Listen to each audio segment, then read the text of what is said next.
Hey, what's up, everybody? This is your boy, the dope ass dude, and I am so excited to be back with you all on tonight. It seems like it has been forever since we've been together. I mean, I know it's been over a month since we've had our last podcast, but I am so excited to be back and so excited about this season because we have so many amazing things that are going to be happening this season.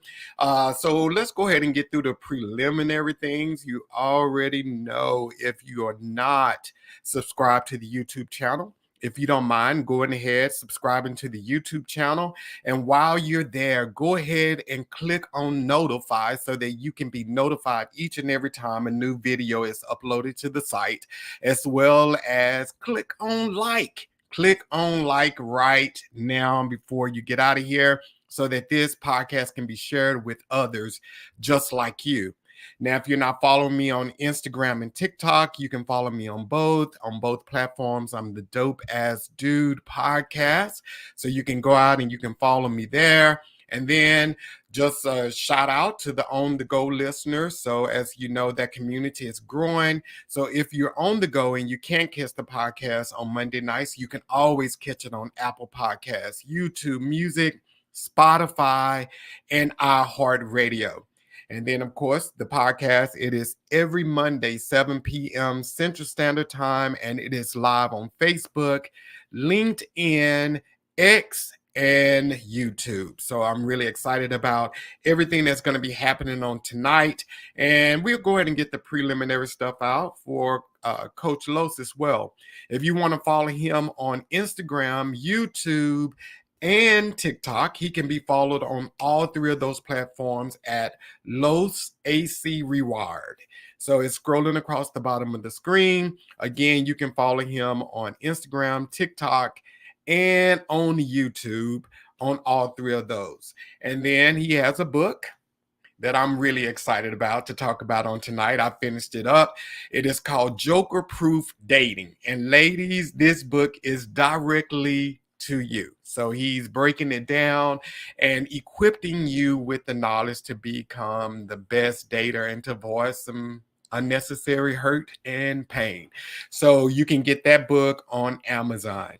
So how I came across Coach Coach Los, how I came across him was I was getting ready for this season of the podcast, and so you guys know, the whole theme of the podcast this season is sitcoms. So each week is going to be based on a particular sitcom, like Girlfriends, Friends, Family Matters, Bridgerton, Scandal. We have a different world, so many different sitcoms that we're going to be talking about over the next 8 episodes, because it's only going to be 9 episodes this season. But over the next 8 episodes, we're going to have a different sitcom that we're going to be discussing each week. So originally, the podcast was going to be based off a different world. That's what it was going to be. Each week, it was going to be one of the African-American Greek organizations on here, but that just never set with me, and I was never able to really get into that. So one night, I'm out on YouTube, and I came across Coach Lowe's short. And when I came across that, one led to 10, and then I kept watching his stuff, and then I looked him up on Instagram, and I just knew in that moment that this guy is someone that I was going to have on the show. So then once I got through the whole trying to figure out what the theme of the podcast was going to be, Girlfriends came to me. And then Coach Los, he's a relationship coach. So that was like a perfect fit. So I reached out to him. You guys know how I do it. When I find someone that I'm, inspired by, I always reach out to them and see if they'll come on the show. And this guy was like, yeah, just tell me the time. And we're going to go ahead and bring him on out so you guys can get to meet him. Coach Los, what's up, man? Hey, not much, man. What's going on, John? No, I'm doing good. How are you? I'm great, man. Every day is a win. Every day is a win. So tell us a little bit about yourself, man. Well, I'm a certified life and relationship coach, right? And I help people either fix the relationships or learn how to get the one you want. So Let me throw that in there. So what made you go into that? Oh man, my own life journey. I think discovering yourself and what you want to do in life is everything. And I think sometimes we hit the nail on the head with those kind of things. We go through our own challenges. So for me, it was across 12 years, three different invested relationships, if you will, and the pitfalls you go through with those. And I never like to call them failures because, you only fail if you don't learn and apply it. But just they ran their course and there's a lot of challenges through those. And it was really me trying to do the big stop button when I got tired of getting the results I was getting and really wanting to, break the cycle for myself and figure out why am I getting, the relationship results that I have currently and why they're not improving now. And the thing with that became a challenge for me is because none of those relationships were ending for the same reason. So it wasn't like the obvious pattern, but ultimately I, realized I am the centerpiece to the results I get. And so it was through my kind of transformation I went through and worked through a lot of things I didn't know were there to need to be worked on, that when I came on the other side, I blossomed, if you will. I just realized, man, I really want to help other people get to the side of the tracks of life that I'm on now. And so initially I was just a life coach. But as I started going down that road, a lot of times it's hard to get people to really want to invest into themselves and really do the work when it's not tugging on the heartstrings enough. And so what I started noticing was a lot of people that would want my help or were listening to advice I would have were those that were coming from a space of heartache. And so I realized, man, that's the same exact thing that made me change my life. So I really started doubling down and really building out my relationship coaching skills, or in that regard, and then pulling from a lot of my own experiences about all my training and all those things. And here I am 4.5 to 5 years later, and it's been an impactful ride. Nice, nice. So let me ask you this here, because this is what some people always tend to think, that marriage is the prize for dating. So if you're a Mm, relationship coach, you've already won. You married, you got kids, the big house, picket fence, and all of that. Now, how do you get that a lot? Do you get people asking you like, are you married, or like what mhm, qualifies you to be a relationship coach? Do uh-huh. you get that? So it's funny you asked that. Actually, nowhere near as much as I thought I would. I think I think a lot of people for that follow my content and so forth, they get a lot of value from it. And I think a lot of it is pretty transparent and straightforward and it makes sense. And I think anything that I usually do speak on, you can follow the trail of what I'm trying to speak about and reproduce those results in your life if you really apply them appropriately. So I don't get that question often because I think people are really, consumed with the actual value that they're getting from the content. But I'm always open and willing to answer those questions that people want to ask them. But yeah, I actually don't get it as often. I see it every once in a while strung through my comments or whatever the case is, but it's not a commonality. I think people want to get results at the end of the day. And when you are hearing something that sounds different than what you've heard before and it's connecting for you, and it's like, wow, this might be a missing piece that I haven't uncovered yet. I don't think you're so concerned about necessarily who it's coming from as long as it makes sense and you can apply it and get an actual result. Now obviously you don't want to listen to anybody. I'm the first one. I'll tell people as a coach myself, don't go seeking advice or listening to someone blindly that does not have the results or living the lifestyle that you want to live. But as far as quote unquote credentials and all those things, I think it Yeah. comes back to Yeah, I mean it's really, like I said, it's kind of sad because people automatically think, because I think, like, for me, dating is a fun process. You get out there, you're learning something about yourself, learning something about yeah. someone else, and you're doing some new stuff. And I Hmm. like in your book you said something to the effect that when you set in boundaries, you shouldn't set so many boundaries that you're not open for new opportunities and new Hmm. adventures in your life.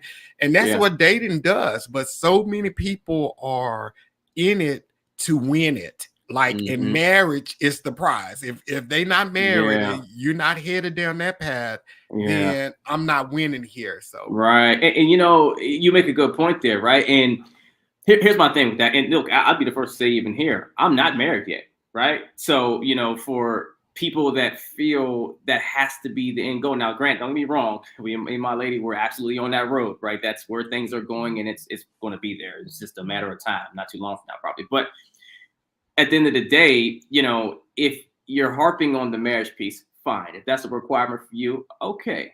But it's always the why. Like, why is marriage the final destination for you? Why is that the essential? Why is that the must have for you? Because when you get down to the nuts and bolts of it, we really are here seeking an experience with a companion often, right? And marriage is an elevated next level of that, I guess you could say. But even still, nothing gets away from two people existing in a committed engagement, in that, if you want to call it that, right? Whether you're someone that wants to be just a lifelong just partner, whether it's a spouse or what have you, what's required to make you happy and get the results you want in that regard, right? When you start putting the marriage label on it, maybe we're situationship, whatever you want to start calling it, is it what you need? And is it going to get you to the finish line you're looking to get to? And if that is a marriage, fine, but put more substance behind why it must be that. Yeah, I love that. I love that. So let's talk about the evolution of Coach Lowe's, because you started out that, and then you wrote a book, your first book that was released earlier this year. So tell us a little bit about that. Oh man. So I guess where do I begin there? So, I've been coaching for, like I said, this 4.5 to 5 years at this point. And as I keep going, I'm always trying to figure out how I can serve more, right? Like, how can I keep up in the ante? How can I reach more people? Because I'm one man. And so, I have a lot of clients that work with me, but that's one at a time. So soon I'll be opening up a coaching community and so forth to help more people in that way. But I'm always trying to keep my ear dialed into what my audience is really looking for to help them most. And I think as a coach, it's a challenging journey sometimes in the beginning when you're trying to figure out how to help people best, because you have got to one place, right, to where you're living results and get your certain representation of what people are looking to get to. And so if you're coming from that space, you already have a foresight as to, okay, this is what I know people need to know, learn, and build the skills on to get where I am. But you have to also realize everyone's not at the same space you're at just yet. They haven't revealed some of the things behind the curtain for themselves. You can't come in with what they just need to that degree yet. You have to meet them where they are and help them walk their journey to get there. So for me, it was, the book came along because as I kept trying to look, and every once in a while stop and look at my my statistics on my content and what people are gravitating towards, and I put little filler questions out there to say, hey, what do you guys want to learn? Like, what if there's something if I'm not mistaken, the very post I put up for my book, or at least what brought me to the book, was a post that asked my community, hey, if you could learn anything, one thing that would change your dating or relationship life forever, what would it be? And I got an overwhelming number of women that were commenting, hey, learn how to spot the red flags from men, how to get rid of someone literally said, how do I spot the real deals from the jokers? Hence the joker proof dating part, right? And so I was like, okay, got it.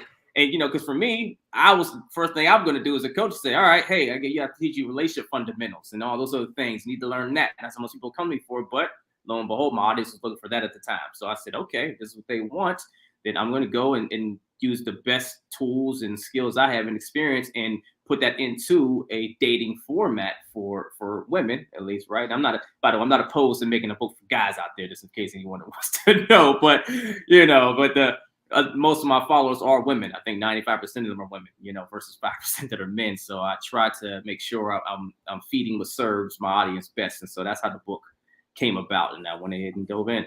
Nice. And we're going to tackle your book I'm telling everybody it's amazing. So let me ask you this here, Coach. So say, for instance, there is someone, because when I read your book, it's for the dater. It's for the people that are the ladies that are actively dating. Yeah. But what about the like what gets you there? I'm ready to mingle. Like, how do you get to that place that they are ready to pick up your book and learn it? I mean, and apply it, because you have those people that came out of relationship, and you mentioned this in somewhat of your journey in the book. You were talking about how you were dating this one woman, and she brought it to your attention that you were talking about your ex a lot. And in that moment, you realized that you really weren't healed yet, and probably shouldn't have been dating. So for those people, how do you know when you're ready to mingle again? Yeah, yeah. Well, shoot, you just said it. We're not talking about your ex no more. No, but really, that you are really healed and ready to get back out there whenever you are fully autonomous on your own. There's no remnants left from that previous relationship that has an emotional impact on you. Whenever you are recounting events or memories, your ex isn't always heavily tied to whatever comes out of your mouth. Because even with that example you just gave from the book, with that particular person I was dating, yeah, I had no intention of really bringing my ex up, and I really wasn't thinking about my ex in particular when I was bringing her up. She was just so much a part of the experiences I was having at that time that when I explained an experience I had, she was a part of it. But what I didn't connect and didn't realize that I wasn't really healed fully at that time was that there's a difference between then and now. If I were to explain one of those experiences, and I probably use more I statements, right? I probably say things that are like, yeah, well, yeah, I was here at this place, and then don't have to mention my ex for that unless she's a pivotal part of the story to where I can't mention it without her. But I didn't see that every time I would mention something where I could have left her part of it out, she was in there. So I think whenever you can reflect on past experiences, you can speak about your life, and it's not heavily inclusive of your past partner, positive or negative. Because see, sometimes people will get back out there and start dating, and they start talking like, oh, gosh, my ex used to do that too. I couldn't stand it. And they always pull the ex into their journey as far as what they're speaking towards with someone that's new. So there's that. And then there's when you don't have emotional triggers to where, you're talking with this new person and they say something that puts you on defense really fast because it mirrors or at least seems familiar, like something that happened in your past relationship, right? That was not so positive and they meant nothing by it. And then there's the other piece to where if you are operating a lot differently than you did in that previous relationship, to where now your defense is up a lot higher, you're way more anal now, or even like we talked about from the book, if you have boundaries to the high heavens now, that's a sign of wounds that are not healed fully yet. You still have some inner work to do because you're trying to build up these barriers to protect yourself from experiencing something you haven't fully brought to rest. So whenever you get past those kind of places, right, and you start getting back to a life that's full and fulfilling, that's when you're ready to date again. Because I would say this, right, before even getting back out there on the market after a breakup, it's bigger that you make sure your life is set right this time to go forward. Because look, you can heal, but still not be living a life that's built to get you the best result with a partner, right? So before we even get back to let's get back out there in the pool in the mix, let's figure out, all right, what's gonna be different this time? Now I've healed and everything, but now is my life set up in a way that puts me in the best position to get a partner and be the best partner for someone coming in? Is someone going to want me as I am, right? Am I developing my life in a way that makes me a full circle circumference of a human being that someone else is going to benefit from being with? And therefore I can attract someone that I would benefit from being with. That's when you know. Nice, nice, nice. And yeah. Because I think like in those that are single that are watching the podcast, you probably can attest to this here. The dating pool is so polluted now Mm-hmm. with people that are not healed and they're out here and they're saying they want to be dating, but they shouldn't be dating. And then they Yeah. get with someone that needs your book to Mm-hmm. identify the red flags and Yep. identify, hone into their intuition and so forth. And it just make dating so difficult because you have to go through all of these bad people to get to someone, hopefully at least mediocre. Yeah. Yeah. It's Yeah. bad, man. Uh-huh. And here's the thing though, you say that, right? And it's true if you haven't done the proper work on yourself first, right? It's like everyone, and that's how you reach that dating burnout place, right? To where you're like, man, I'm out here, there's no good guys left. Oh, it's just a whole bunch, all they care about is sex or whatever. And then you have like the men, oh, all these women out here just want someone to take care of them and all sorts of stuff. Well, yeah, of course you're continuing to get that repeat result because you haven't adjusted, right? You attract what you're in harmony with. That never changes. That's just the rules of the universe, physics, and so forth, right? And so polarity is a thing. So whatever you're in the same frequency as is what you will draw to you. Now, people sometimes get confused on that because they think, well, I'm not out here being a jerk. I'm not out here using, women like these guys that I date are. So I shouldn't be attracting people like that. but it's polarity, not exactly the same. Just because someone's doing operating some way, or at least the people you date, the dating pool that you deal with is, doesn't mean it reflects that you operate the same exact way. It just means the way you operate attracts them and vice versa, right? So it comes back to, if I keep getting the same folks, I keep digging through all these people so I can find someone that's decent, then that means you haven't gotten refined on your vetting skills. There's some part you haven't evolved to learn on your own yet, so you can start identifying things better. And remember, I said, set your life up in a way to where you'll put yourself in a better position to attract more ideal partners. Nice, nice. Okay, so Willie said you should match energy. Either relationships ain't win or lose. So yeah, Mm-hmm. you should match energy. Yep. Yeah, you Yep. should match energy. 1000%. And Tony D says, for some, marriage is a religious teaching. Yeah, Mm-hmm. some people believe that is their calling and their purpose in Yeah. life. Yeah. And look, and with that, right, that it all comes back to value, compatibility, right? And then we have values is a big part of that. And your values are consist of your principles and your morals, right? Those are the things that things like spirituality and so forth is tied to. And so if you're going to actually attract someone or be with someone that's going to fit you in a better light, then they have to match your value structure. And if you are heavily spiritual and that's a really big importance to you, you need someone that's on that same spectrum, right? Now, I think with things like that, given the dating pools as they are now, let me put this out there too, right? I'm never one that believes in or gives them too much attention to, oh my gosh, just, you know, how like you have a lot of men to women, the ratios are heavily lopsided, right? In most popular cities and so forth, for major cities, there's a lot more women than there are men. And you say, well, then on top of that, it's not that many good men and all these other things there.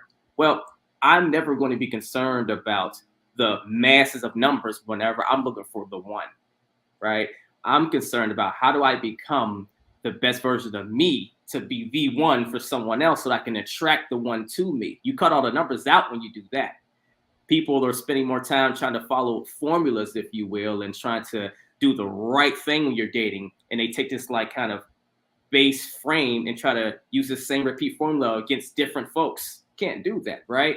Yeah. And you know, so it becomes one of those things. But to that point about those values, it's, well, okay, hey, am I getting aligned on what all those things need to be for me? And am I creating the life I need to live as a result of that? And that puts me around other like people. Yeah. And some people get offended when they hear that statement, we attract who we are. And I Mm, think the thing that, because they may attract some, well, I'm gonna use that. So there are some people that are not good for them that are attracted to them. They yep. find them attractive. The Yeah. thing is, once these people come into your life, the question is, are you going to entertain them?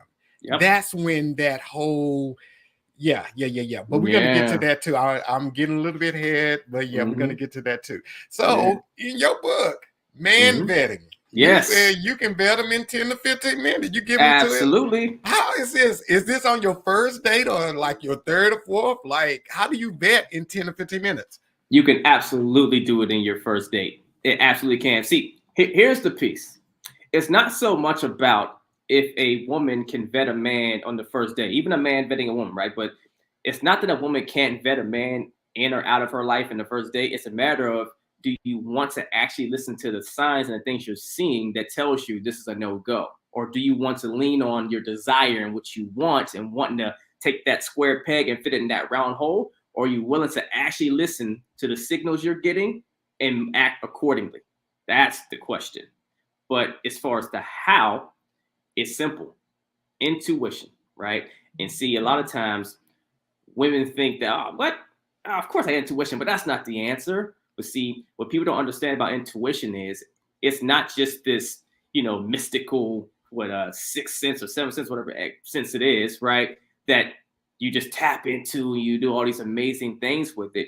It's an actual sensory system we have that is conformed by your subconscious, right? It's put together by that. It's really a collection of all those subconscious signs and cues that your mind picks up on that your conscious brain doesn't catch overall. And it stores that information over time. And that's what triggers you whenever you see something that doesn't sit right, something that doesn't align with you. And then it lets you know something's off, gives you that gut feeling and all that stuff. So what I'm saying that to say is your intuition can be trained. It can be improved. It can be built up to be foolproof, right? Joker proof. And so it's more about how am I doing my individual growth? How am I building me and living a certain way and working certain signs and things into my subconscious so that when I'm out on a date, the right signs that usually you may not see with the guy that's dressed with the nice suit and he's got the smile on his face and it seems like he's, a winner, right? Will still let me know when something's not making sense. You start getting levels deep with it. So you absolutely can vet someone in and out of it. I'm gonna tell you, I'm saying like this. Now, obviously, I'm a guy, I'm not a woman right now, but whenever I got to the space I got to of that kind of an enlightenment, if you will, that kind of breakthrough that I haven't had a toxic person. Or, I'm in a relationship now, but back then, I didn't spend 2 seconds dating any women that were toxic at that point. I haven't had a toxic relationship ever since, right? First date, I already know whether it makes sense for me to keep dating you or not. Now, this thing's funny. My lady, because you attract me to her harmony with, right? Same difference. Boy, you not getting past the first date with her unless you're really that kind of guy that's gonna be serving for her, right? You be chopped really quick. And she was chopping through people pretty quick when I came along, right? And so it's absolutely possible. You just have to know how to build and prep your intuition. Yeah, and I think too with intuition, and I think that's because intuition and insecurities can blur your intuition. You have to have Hmm. clarity, and it comes from that being in a healed space. There it We is. have already worked through your past ish that you've gone through in relationships, because I think that's the problem why some both men and women, they overlook things because they second guess themselves. Yeah. They see it, it's clear as day in front of them, but they'll say, well, am I feeling this way because of what someone else did? And then they overlook it or not follow through with it, and then they Yeah. find themselves 6 months later in situations that are no good for They're them. no I good, think that's right? why it's so important that you take the time to heal Yeah. You after now, every yeah. situation. Nail on the head, John. And the thing is funny, it always comes full circle, right? This is why it's all about the better you evolve, the better you'll be to vet through men and all those things. Because, like you said, if you're not coming from a fully healed space, then yeah, you're going to go into. So there's a few things happening here. You go into the date. If you're not in a fully healed space, you might have some insecurities about yourself and your worth and your value, to where now you're in front of this man and you're feeling like, well, I don't want to mess it up. I need to prove something to him, right? Yeah, I'm enjoying him enough, but I need to make sure I don't lose this guy, right? Or you have the reverse side to where you go into the situation and you don't trust your intuition because you know you're really guarded and you know you tend to overreact on small things maybe, and you're worried that maybe you're overthinking or overanalyzing something this guy did and ruining your own dating experience. So then you let flags that you should be calling out go by and you keep on moving, right? And the biggest issue is people, period, in dating, but definitely women can be guilty of this a lot, is moving with a scarcity mentality instead of an abundant one. And you can never live and think in an abundant manner if you still have voids and don't feel fully whole and like you're a prize worthy of thinking abundantly, right? You always think scarcity wise. You always lead with fear, right? And fear is not something we're supposed to lead ourselves with. Fear is a training wheel when you're young and before you understand the world or before you become enlightened, you have wisdom. Once you start to have those things, you're supposed to shed the training wheels and lean into faith, right? But it's hard to lean in faith if you don't believe in yourself fully because you haven't fully gotten there. You're not sure. Yeah. And yeah. And I think, oh, that's so good. I think a lot of times too, we're afraid we feel like we're going to lose something if we walk away from it. And Hmm. it's like buying a new car or something. You go to the dealership, you always go in there if they're not going to give you the deal you want, you Yeah. have to be willing to walk away from it. I don't care how good it drove or whatever. If Hmm. it's not what you want, you have to be able to walk away from it. And I think that's what keeps a lot of people in the very beginning. They think that they're afraid to walk away because they think they're losing something. But what they Yeah. don't realize, eventually you're gonna lose you. And that's Yeah. the main thing, that you don't lose you in that situation. So Yeah, and you know what? And that's a byproduct of, see, when you do what I do, the gift in it for me, right? Like I know a lot of people appreciate what I help them do and all the the results I help them get, but I truly mean it from the bottom of my heart. It's a gift for me to be able to go on the ride with these people because I get the position that few people ever get to have, which is I'm working with people from all around the world. I mean, I literally have clients in other countries right now, and down in the states, all over the country here, and everything else, right? And the thing that's cool about that is you really get to see all of us are the same, working with the same issues, just from different cultural positions or different places in the world. But it starts to create a collective truth for you that helps me coach better because I can laser down to what like the obstacles are a lot better, right? And so I say that because you know, 9 out of 10 times, somewhere in some twisted way, it's a self-love obstacle for people. And so everything you just said spoke to it jumps these days because when you're saying that to me, yeah, people get so scared I'm losing something, this, that, and the third. And so therefore I'll press on and look past the red flag. Well, you only do that if you don't love yourself enough the right way to choose you over something you know is going to put you in a bad position later. yeah, yeah. So that, yeah, that, and that's a whole nother podcast too. That's a Right, whole nother right. podcast. Like you said, choose you, because from birth we're always taught to be selfless. We're always taught to be selfless and never selfish. And a lot of us Hmm. we struggle putting ourselves first. We Yeah, struggle putting it. We're always looking out for somebody else, or overlooking it, or showing empathy, or making concessions for yeah, people. If there's somebody new in your life, you don't make no damn concessions for them. You either yeah, fit in or you ain't getting in. One of the yeah. two. But yeah, so Tony got a question here for you. He said, Okay. what's your thoughts on the male leadership role in a relationship? Oh man, oh I love this one, right? And actually, I was going to tie this into part of that vetting man part piece as well. But the role of a man, in my opinion, right, and what I've come to understand and learn, which got me the best results in my relationships and anyone that I've coached to that degree, is the role of a man in a relationship is to lead, right? Ultimately. Now, why do I feel that way? Because we have energy bases, right? We have masculine energy, we have feminine energy. And as men and women, we share them both, right? And so when you look at just now, obviously, men and women there's women out there that sit more in their masculine sometimes. There's men out there that sit more in their feminine, right? You can go either or with that. But typically, traditionally, and majority wise, men sit heavily in their masculine, women sit heavily in their feminine. They are polar opposites, right? They polarize each other for a reason. And masculine energy, if you understand it, is built around challenge. It's built around, problem solving, achieving, go out there and building something. That's why a lot of men love to feel like the champion for the woman in their lives. Like I can go solve problems for you because that's the energy base we sit in, right? And so whenever you sit in that energy base, your value structure is going to also align differently than your counterpart. So as a man, you're going to pride going out there to take on things and build and so forth because on a primal level in nature, right, it's like going out there to take on the wildebeest, right? That's like the idea of it.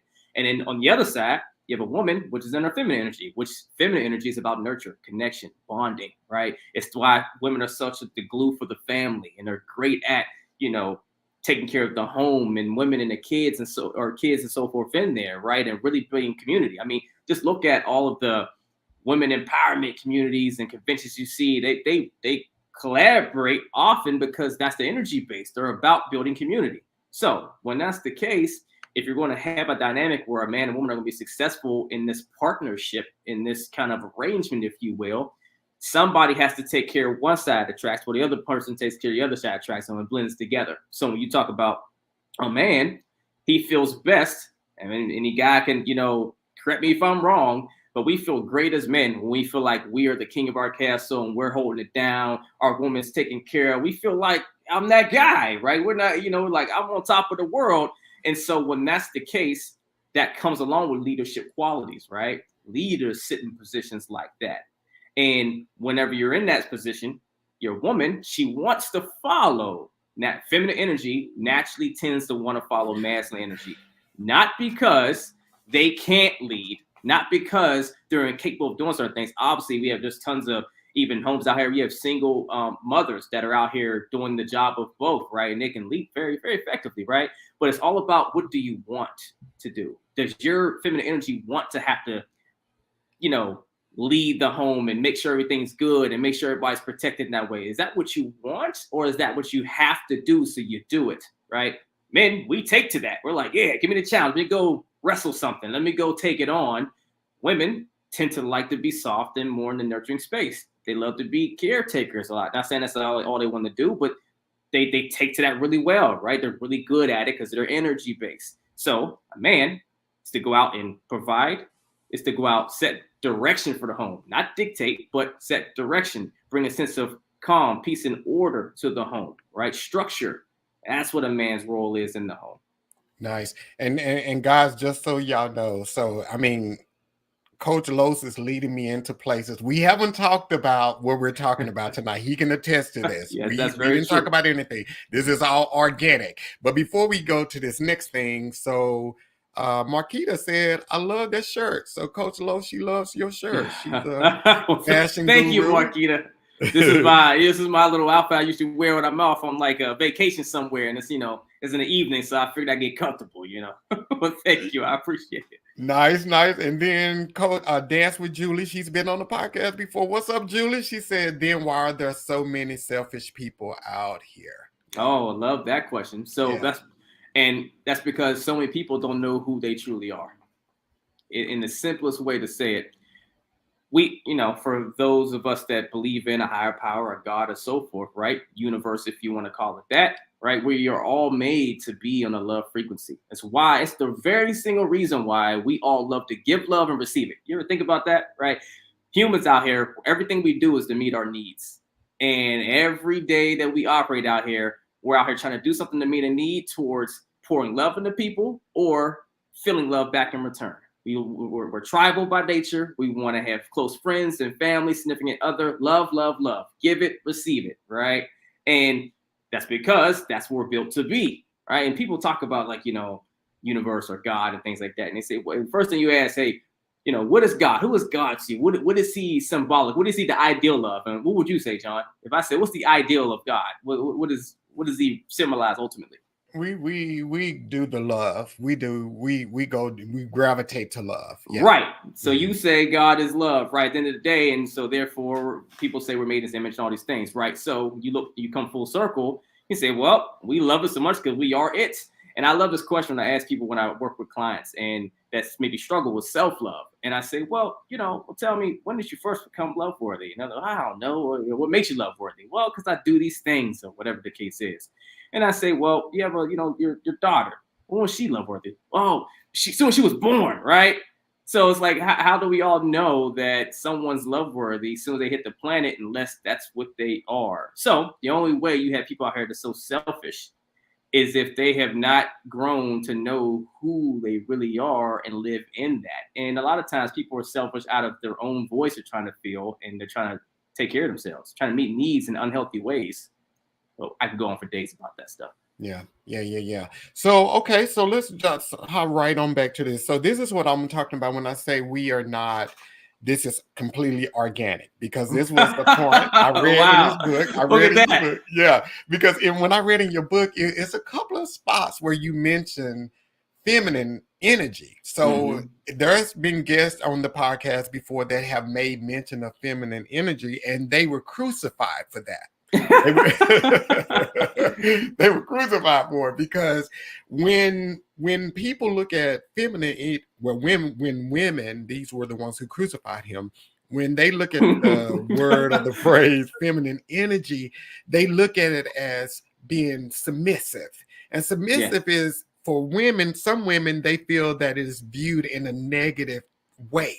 Yeah. And they also believe that if they believe they're losing or suppressing a part of themselves to accommodate for a weak man. So if they are having to be submissive, because some women, they're just strong women. Yep. And I think if men are smart, they will find the usage for their strength in their life. Find the usage. But a lot of times women believe that they have to suppress themselves to make him feel more masculine, to accommodate him, right? Yeah. So Yeah, yeah. I was gonna say, when I hear that, that's the first sign you're with the wrong man. If you feel you have to suppress yourself so that he can feel like more of a man, then you're with the wrong man. Now, the other side of it goes, is it that you need to suppress yourself so he feels like more of a man, or have you been sitting in more of your masculine energy than you want to sit in because maybe of past experiences, maybe the men in your exes are always maybe more in like a softer energy. Maybe they more in their feminine energy, because look, we have masculine and feminine energy in all of us, right? We share them both. We need them both. Just like I said, hey, a single mom has to be able to tap into that masculine energy sometimes to bring some order to the home if there's not that father figure there to do so. Just like men, where a lot of times we get it wrong, we cannot connect to our women properly if we're not in a good bond with our feminine energy. We need ours, right? The reason why so many women complain about men not being emotionally available is a lot of men are too lopsided, weighted into their masculine and are not tapped into their feminine at all, right? So we need them both. But if a woman feels like she has to play herself down, then yes, you're with the wrong guy. But always ask yourself first, is it a matter of that, or am I sitting in more of an energy that I don't even naturally want to sit in as much, and I would prefer to sit back in more of my feminine energy as long as he could step up? That's the question to ask yourself first. And if the answer is the latter, where okay, if he could do the right things and I could sit back, then it becomes a conversation of how do we navigate that if he's capable of doing such. Because look, he may not be a man that is wired that way. And see, here's the other piece too. I speak about masculine and feminine energy and men leading, and women following, right? And I guess you can put that under the lane of submission and so forth. But all households are not created equally, right? Not all created the same. And so you do have some women that it's not a matter of them being more defensive and feeling they need to be more masculine. Maybe they grew up that way and that's been what they've become accustomed to and that sits best for them. Fine. But you don't want an alpha male then. You don't want a really masculine man because you sit in more of that energy. Feminine, masculine energy needs polarity. They will do not work if it's too much of the same energy in the household. The reason why a man loves to have his woman is where he's out there being in his raw and his masculine energy taking on the world. When he comes home, he wants the opposite of what he is. He wants the softness. He wants the nurture. He wants the yin to his yang, and vice versa with So women to men. does a man have to create a safe space for a woman to be feminine in her feminine energy? 1000%.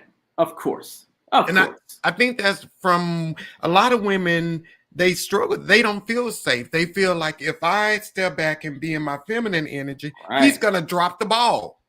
Right. And see, so here's the thing. And this is one, see, this goes back to the book, right? Joker proof dating is it's not about just finding the quote unquote jokers, the guys out here on some nonsense. It's also about, am I picking up on the signs that says this man sits in his power, right? So where I can feel confident to trust his lead and lean back. See, I always say this to women. A man's biggest strength when it comes to dating is that we can go out there, see a woman we want, we can go get her. We can go read, we can go approach her and so forth. But a woman's biggest strength in dating is she gets to decide who she chooses to accept, right? All we can do is shoot our shot. She gives the green light. So if that's the case, it's all in your court to make sure you are choosing a man that you feel comfortable following. If you don't feel comfortable with that, he's not your guy. Keep on moving. But you make a good point. A man does have to make sure his woman feels safe to let her, sit back in her energy. Now, and this is where I also say where a man has to lead, right? See, oftentimes, this is 50-50 in the relationship in the sense of effort. Both parties should be putting in 50-50% of the effort, half the effort. But it is not an even split in how those roles play out. It's just not, right? Because a man that leads is proactive. He takes the forefront, which means, because a lot of times it's like the chicken or egg thing. Men and women, they get caught up like, well, I'm not doing this for her and being that because she's not doing this for me. And then she's like, well, no, I ain't doing this for him because he's not whatever, right?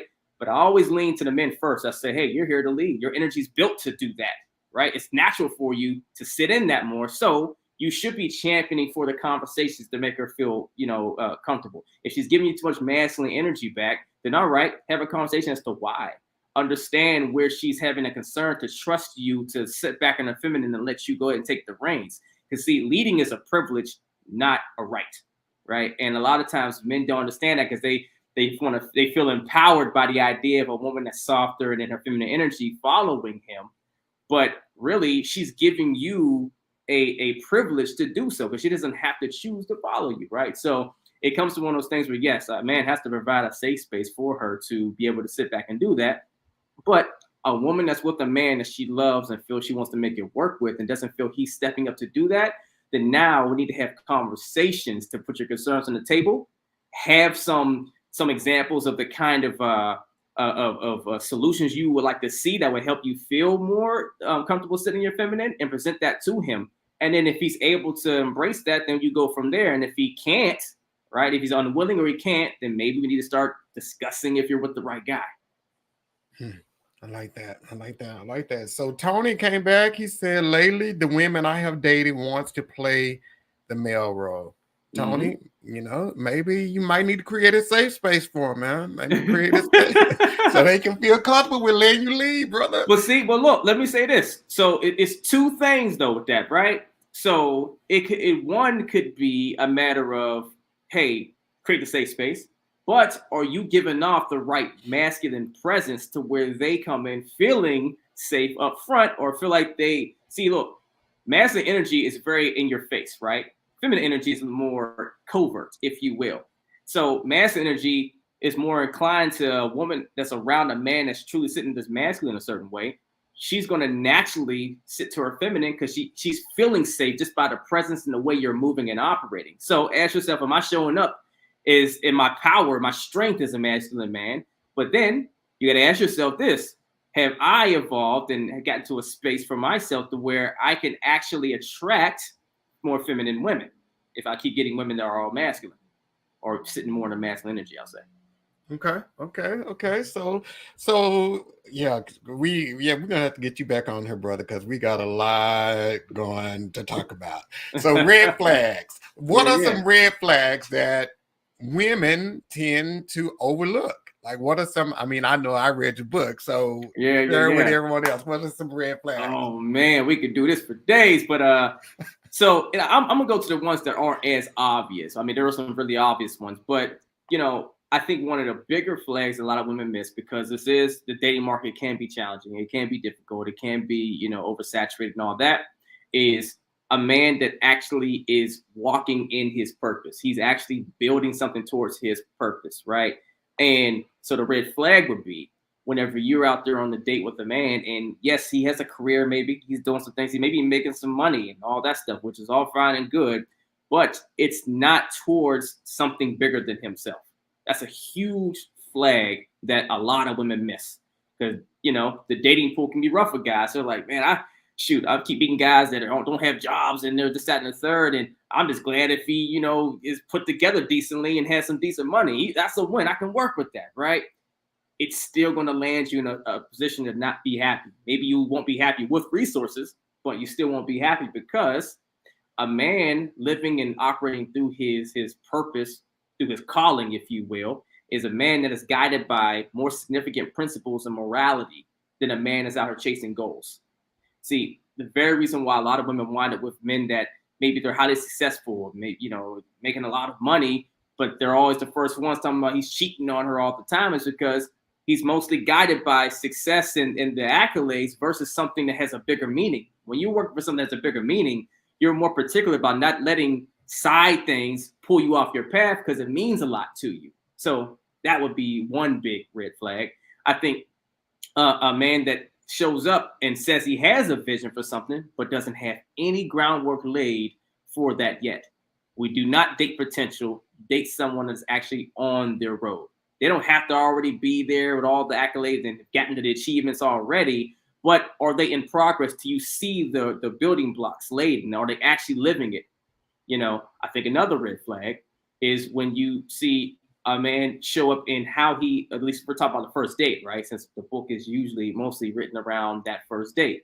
So when you go on a date and a guy is, one, if he shows up late with no kind of explanation as to why, doesn't give any back into it. a man that shows up on an actual official date looking for you guys to go 50-50, looking for you guys to split a bill. I bust out laughing on that. I mean, I mean, hey, some women are like, hey, they keep on moving through that, right? A man that does not ask you anything of significance about you on that first date. Not saying it has to be super serious, but if it's not actually asking you questions that requires you to give some thought of an answer so you can learn some level of you to know, yeah, it's still lighthearted. I'm still just enjoying you, but I want to know if me investing my time with you makes sense for another date. If he's not doing that, it's a flag. See, most women wouldn't see that as a flag, but you really got to pay attention. Is he asking me questions about me, the basics? Oh, what I like to do with my hair, or I like to, watch on TV, or is he asking more things about the person that I am and what makes me tick? Little things like that, and trying to learn some more in-depth things, because that speaks to this is a man that's out here with intention towards building at some point. He maybe hasn't reached that place of knowing if you're the one he wants to do that with yet, but he's at least asking questions to find out, because at the end of the day, she's trying to get to that quote-unquote marriage finish line 9 out of 10 times, right? So you want to see, is he showing the signs that he's asking questions, that driving conversation and kind of steering things in a way that's like probing to see if you make sense for him on that level. Is he looking past the beauty and past just trying to, be pleasant to you, right? And I'll say this, like a lad, we can keep going on red flags forever, but as a one other red flag I'll throw in there is the man that kind of comes off as like the yes man. But you know how it goes. And I've been there too one point in time when I was younger and out there, I started dating. And I'm trying to just like, oh man, I want her to like me. She's beautiful. I just want her. So, you laugh a little bit harder on that joke that wasn't that funny to you, right? And everything she says, oh, she can say nothing wrong, right? It's like, oh my gosh, oh, you're so funny. Oh, you're so great. If you feel like you are just God's gift to, women for him, it's usually a flag. If there's no sense of he has his grounding, you have yours, and he enjoys you, but maybe some things like, I'm not so crazy about that, but I love this, right? It has to be some balance there. If he's too Joe about you on the first date and you're just perfect, it's a red flag. Wow. Okay, so I have a question to ask you. This is from your book. So if this is truly a red flag, you listed it as a red flag, but you said if they are inconsistent with who they present themselves to be online, you said like they're outgoing and charismatic online, but when they get in person, that they are like kind of like quiet. And you break it down to like why you did that. But do you think like social media and texting and all of that has hindered in-person interaction? Could they just like be not like a in-person person? They just, I don't know. Oh, I mean, listen, see, to what you just answered their question, right? You just said, could they not be an in-person person? Well, it's going to be a little hard to have the relationship experience you want if they're that. And see, and this is why I always tell any of my clients I kind of work with that are trying to, figure out, learn the tools and things to find that ideal partner is I will never push you towards online dating sites, right? Now, there's nothing wrong with them. I don't shame them. I was on them at one point in time in my life way back when. Absolutely. But as I got to a space I've gotten to now, I learned how crippling they are and you being able to get the actual experience you want. See, you got to think about it like this. Yes, some men and women are very busy. They don't have time to necessarily be out and about on the scene, wherever they need to be to actually meet people. Maybe they need to have a profile up to say, hey, this gives me another opportunity, another avenue to meet someone. All right, great. But just understand the moment there's that extra layer of separation. See, it's one thing to walk up and someone's right in front of your face. But if now we go from that to an online arena to where now it's another added layer I gotta weed through to understand who you are on the other side of this phone. I don't know if necessarily your pictures could be fake. All these things could be going on, and you're giving me all this personality. It doesn't show you have the social skill when it matters most. And for a woman, an experience is everything. So if a man can't be in front of her in his power, but he's all that online, but when he's in front of her, he's all quiet and he's kind of awkward. This is not a man that can actually make sure you think about it. We have to mix it into other lanes, right? If he shows up and he's very quiet and he's in the pocket and he can't, stand out for himself, then what happens if you guys are facing some challenge or something comes up and you need him to stand in the flames and really sit in his presence? If he doesn't have the presence with you, is he going to flip a switch all of a sudden with actually a threat or something like that, or Yeah. something where he needs the champion for you guys in the home? It doesn't fall through transparently. And here's the thing: masculine energy doesn't lie. A confident man, it doesn't lie. If he's confident and he's online confident, when he sees you in person, he's going to be confident. There's no way around that. He's not going to all of a sudden be quiet and awkward. If that's the case, he has more work to do. If he could be one version of himself online, but can't be that in front of you, he's not ready. Nice, nice, nice. So we got a lot of comments. This chat is on fire. So many of us make red flags look like Six Flags, and it has to stop. We have to be more aware as women. That is true. Julie, very true. I had a man talk about his purpose, but that was all he did was talk. Yep. Wow. Let's see here. I saw some earlier. So Marquita said, yes, there are some men with feminine energy. I define it as acting catty like women, matching the energy in a way that the women does. Yeah. Yeah. 1,000%. And let me see, we're going to read one more. Marsha Woodruff said, how do you transition from the stronghold of the learned behavior of putting others before yourself? How do you transition from that? Of putting others before, so transition from that? Yeah. From the I guess putting yourself, making a decision to make you first. Oh, I mean, I think you have to really double down on, am I living a life that reflects my personal self-care? Right. So whenever we're putting others before ourselves, it's because we built a muscle memory, a habit system, a paradigm, if you will, of putting others first for whatever reason that it served us, right? Because look, we only do these type of things to meet needs. And so I always say it like this: any act we do, anything, has a positive seed of intent.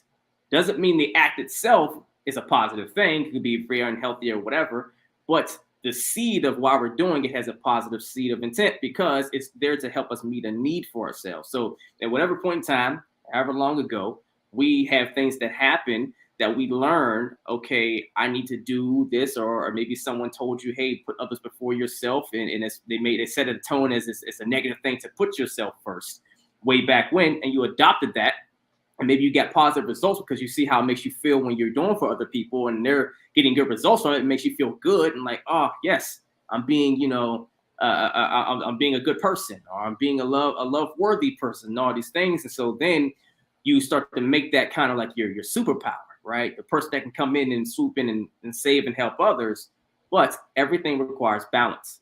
So once it's out of balance and you're doing too much giving and you're not seeing the same result or intangibles for your life, then now you got to say, all right, then where is the same level of effort that I'm putting into these other people into my own circumstance, right? What does my self-care routine look like? What is my daily practice? What is the filling my glass up first look like before I go back and continue to give, right? And here's the other thing too. For people that really do get caught up in the, switching from always doing for others than more to myself thing, and it's a hard transition to make because it feels like, oh, I'm being a horrible person now. I'm not stepping up like I used to for them, and this is messed up. I always say, here's your saving grace. You have to always ask yourself, what is my core reason for wanting to do these things for other people in the first place? And most people will say, well, I want to help them, anything else, right? You want to do something that's serving to them. And I always say to my clients, anyone else, serving means it's positive for me, it's healthy, it feeds my spirit, it's growth oriented, and it builds me up. If I can't check a yes mark to all 5 of those, it doesn't serve, right? So it's not about right and wrong, does it serve? And so most people say, well, I do this for people because I want to serve them, right? And so you have to ask yourself, can I really serve them best? Is it really about them if I'm not willing to put back into myself so I could be at my best, be at 100% to go serve them versus that 50% because I'm always giving too much to them? Then you have to ask yourself, is really this about me serving them? Is it about them? Or is it really about me wanting to feel good for what I'm doing for them? Because if I want to say I'm really here to serve them, then I owe it to them to take care of myself first so I can then be great at serving them second. Nice. So we are at the end of this podcast, but we got one more thing we're going to talk about. Coach Los, I'm going to have to get you back on here, man, because All it's right, all so right. much to talk about, man. So crafting the man you want. This is one of the chapters you use to close your book out. How share with women how do they craft the Mhm. man that they want? Yeah, yeah, I love it, love it. So first, it starts on getting clear about what you actually do need, right? What is the ideal man for you? But the piece here is you have to craft him out on paper, right? See, people, and I didn't, I don't judge anyone because I know it took me a while to get to the space for myself until I started doing it myself. But you have to write things down when you're really trying to visualize something out. It's not enough to think of it in your mind. It's not enough to know it up here because how many times we thought of really great ideas, we had another great idea, but there's so many of them when the other one behind us in the back of our mind kind of gets lost and slips to the, to the shadows. Put it all on paper, help your brain out. So when you write things down, your brain gets new information from what you put on paper. So you might have all these great thoughts. Once you put them down, you see them. It allows you to free up space, RAM up here, right? To think of new things while you see the old things you put down. You come up with even better ideas. But I say this because women so often say, "Oh, I want this great guy." You don't know how many times I've had women on calls on coaching sessions, and I say, "Okay, what's this ideal man you want?" And they say, "Well, I just want someone, he has empathy, and good morals, and communicates well, all these things, basics, right?" But if you really want to craft the right man for you, you have to visualize who is that man and put him on paper. Break him down. What kind of career does he have? What kind of schedule does he operate in? What's his workout schedule like? What's his diet like? What kind of morals and principles does he have? And how's that translate into the type of events and social places he puts himself in? When he gets done work for the day, where's he go to relax? Does he go to the club or the bar, or does he go to more in an elevated lounge, right? Where's he spend his time? Whenever he's not working on his career or his purpose in life, how's he like to give back? Does he go to charity events, or does he just go home and sit on the couch, right? Like, craft that man from the top to the bottom as to what all those characteristics that you want him to have and those values, what they break into an actual tangible person.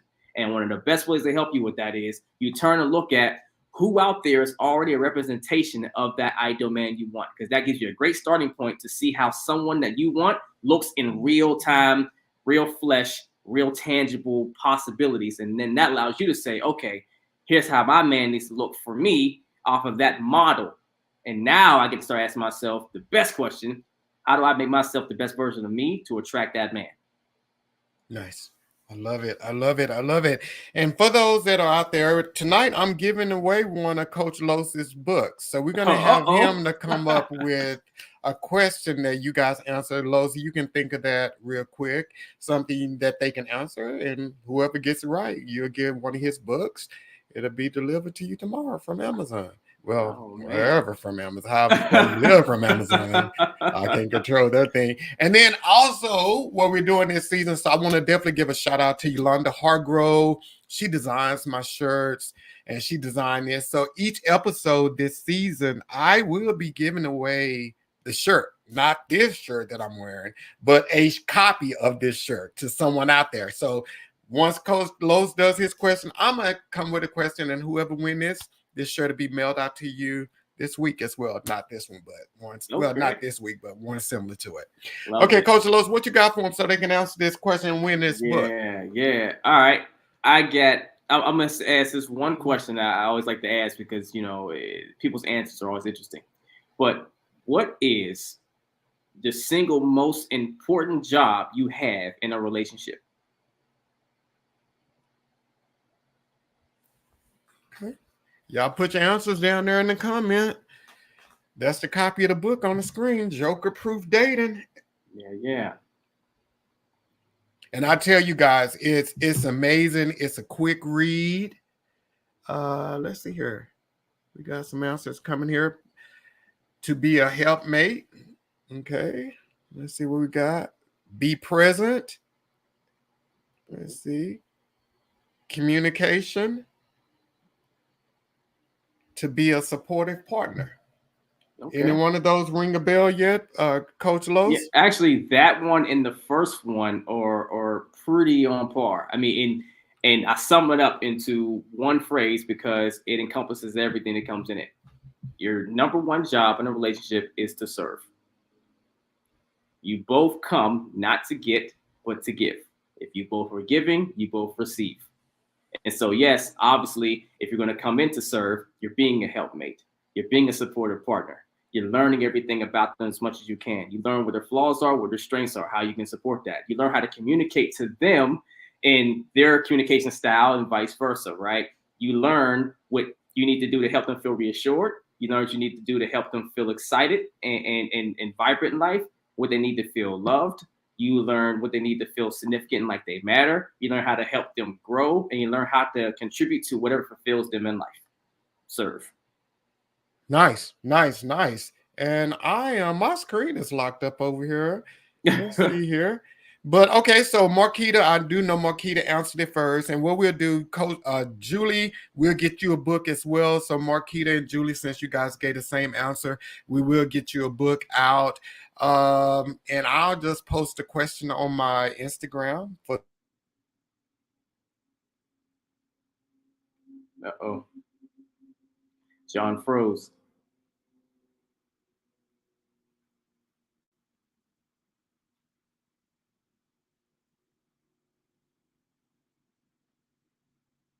Well, I guess until John comes back, I just want to say anyone that does actually pick up a copy of my book outside of the one the giveaway that we're doing here, if you read it, please take your time with it.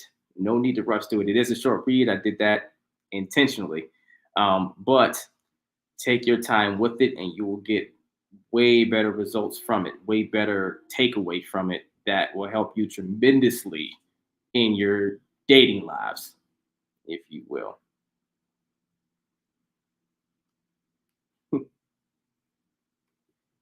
Oh, and we lost them all together.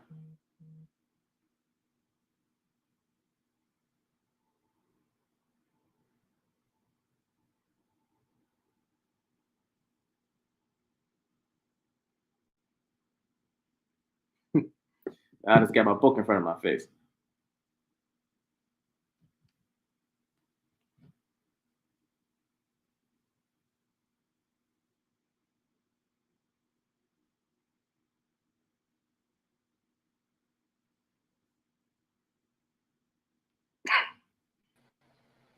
Coach Lowe. Ah, there we go. We lost you for a minute. Right, StreamYard, you owe me a credit. Like, for real, this is crazy. So, okay, so Marquita, we will get that out to you guys. Marquita and Julie, we will get that out to you guys. And Coach Lowe's, give them another question. And for the shirt, we'll go with that too. Okay. Okay. Let me see. All right. All right. So, what's one of the most important things that a man needs to know about you if you're going to date him? That's a good one. So put the comments down there. Ask that one more time for us, Coach Lowe. Yeah. When you're dating a man, what is one of the most important things that he needs to know about you? And I'll take two different answers for this, by the way. Okay. Did I put God first? That's what Julie said. Let's see here. Marsha, your truth. Okay. Yeah. As told by Victoria, what boundaries are. Okay. What else we got?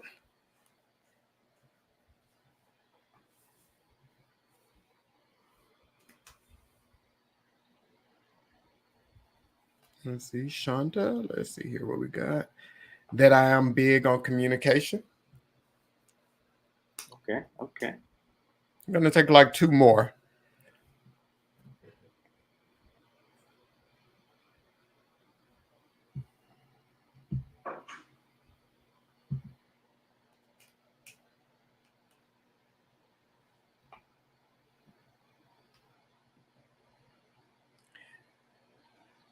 So, Coach Los, can you hear me? Yep, I get you. So they asked the question, where are you based? So right now I'm down in the Carolinas, from Pittsburgh, PA originally, but yeah, I'm down in the Carolinas, down south, down here. Cool, cool. So Coach Los, did any of those answers ring for you? So yeah, they're in the ballpark, but you know, I'd like to something to something, laser if you can. But I'd say the biggest thing, it is so important, and it goes into so many other things that a man should know about you is that dang, we lost him again. I guess I'll tell you guys anyways. The biggest thing a man should know about you is that you know your worth. It's so crucial that he's aware that you're aware of how valuable you are. I can't stress how essential that is because, in his knowledge of that, he's going to know how important communication is to you. He's going to know how important it is to pay attention to the boundaries that you express to him and that you tell him. He's going to know that you actually put God first, right? Or you're big on your spirituality, right? He's going to be aware of these things because you're going to operate, move, and speak in a way and carry yourself in a way to where he must pay attention and know these things if he's going to have the privilege of continuing to occupy your space and court you, date you, what have you, right? That is the most crucial thing because understand men based in their masculine energy, right? Which means we understand challenge, we understand going to go problem solve, we understand going to go, I have to go do to get, I have to go, accomplish to have. We understand value from what we have to show up as. So a man will value you most when he understands that you know your value. And it's not just like he can see it, he knows you know it. So he knows he has to show up to have it, right? So important. And the other one I was going to say that I would accept is that he needs to know what you are looking for and where you're looking to go, where you're trying to land that plane for yourself in life. Just as much as it's important that a man has his path and purpose laid out, it's important that you know and he knows where you're looking to go. So he knows if he can lead you there. And if you want to follow him, all those things. But mainly, he has to know that you know your value. Okay. So which one would that be? Would that be your truths or what my Mm-hmm. boundaries are?